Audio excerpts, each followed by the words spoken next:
বা যে কোনো কুকিং অয়েলেও রান্না করতে পারেন।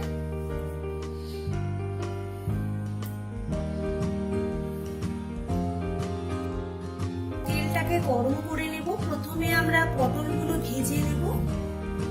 পটলগুলোকে আমি নুন আর হলুদ মাখিয়ে রেখেছি।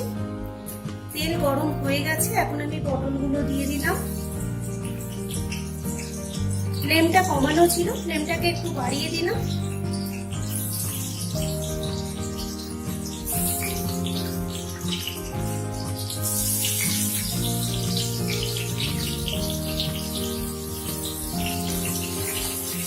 ফ্লেমটাকে মিডিয়াম করে দেব। মিডিয়াম ফ্লেমে আমরা পটলগুলোকে ভাজবো।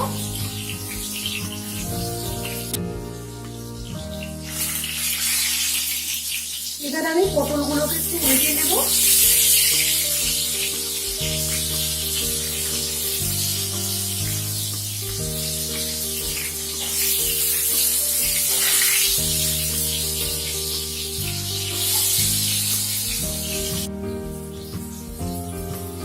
এই পটলগুলো আমাদের ভাজা হয়ে গেছে। এখন আমি একটা পাত্রে এটাকে তুলে নেব।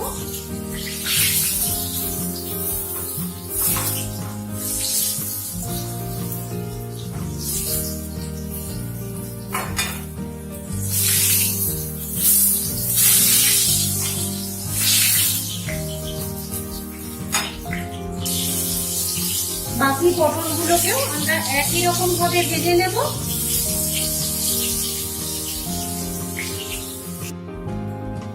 এই পটলগুলো আমাদের ভাজা হয়ে গেছে। এখন আমি এগুলো একটা পাত্রে তুলে নেব।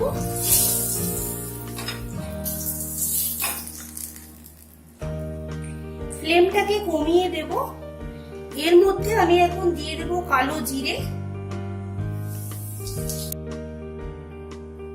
এরপর আমি এর মধ্যে দিয়ে দিচ্ছি আদা বাটা। ভালো করে নেড়ে নেব।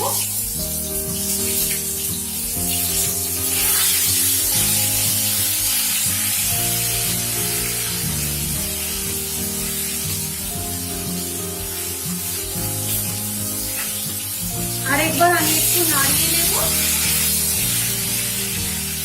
এর মধ্যে আমি দিয়ে দেব কাশ্মীরি লঙ্কা গুঁড়ো। দিয়ে দিলাম। এটাও ভালো করে নেড়ে নেব। এরপরে আমি এর মধ্যে দিয়ে দিচ্ছি 4টে কাঁচা লঙ্কা, যেটাকে আমি চিড়ে নিয়েছিলাম।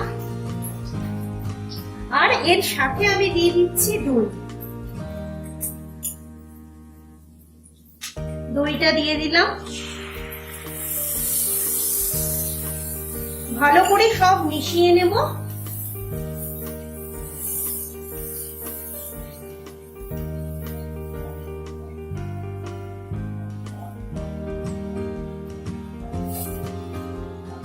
এরপরে আমি ফ্লেমটা মিডিয়াম করে দেব। আবার ভালো করে কষতে থাকবো।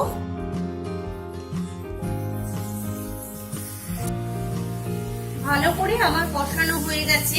এরপর এর মধ্যে আমি দিয়ে দেবো নুন। নুন আমরা দেব স্বাদ মতন। আর দিয়ে দেব চিনি।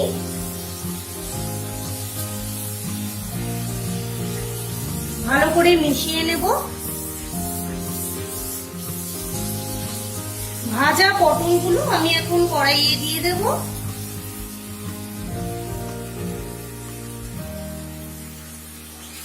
ভালো করে নাড়তে হবে।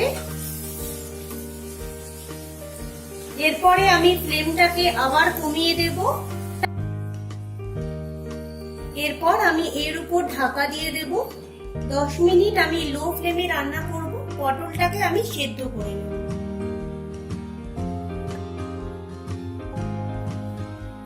10 মিনিট আমি লো ফ্লেমে পটলটাকে রান্না করেছি। এখন আমি ঢাকনা খুলে চেক করব।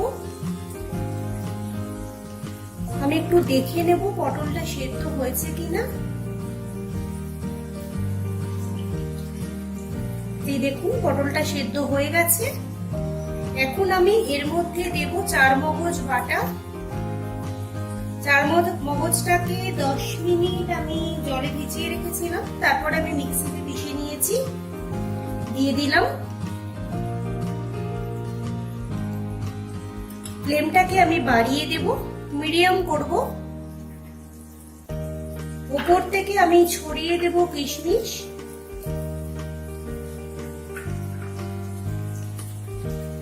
ভালো করে নেড়ে নেব।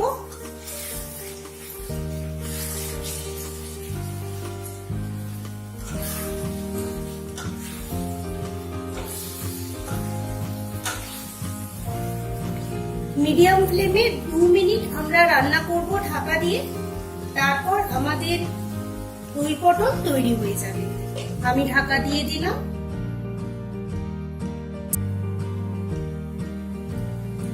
2 মিনিট হয়ে গেছে, আমি মিডিয়াম ফ্লেমে রান্না করেছি। আমি ঢাকাটা খুলে একবার দেখে নেব। এই দেখুন আমাদের দই পটল তৈরি হয়ে গেছে। এখন আমি এটাকে সার্ভ করে নেব। আর আমি গ্যাসের ফ্লেমটা বন্ধ করে দিলাম।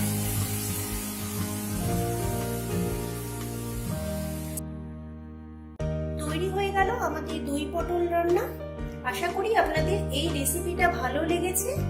যদি ভালো লাগে তাহলে এটা লাইক করুন, শেয়ার করুন সবার সাথে। আর আমার চ্যানেলে অবশ্যই সাবস্ক্রাইব করুন। এইরকম নতুন নতুন আরো অনেক বাঙালি রান্না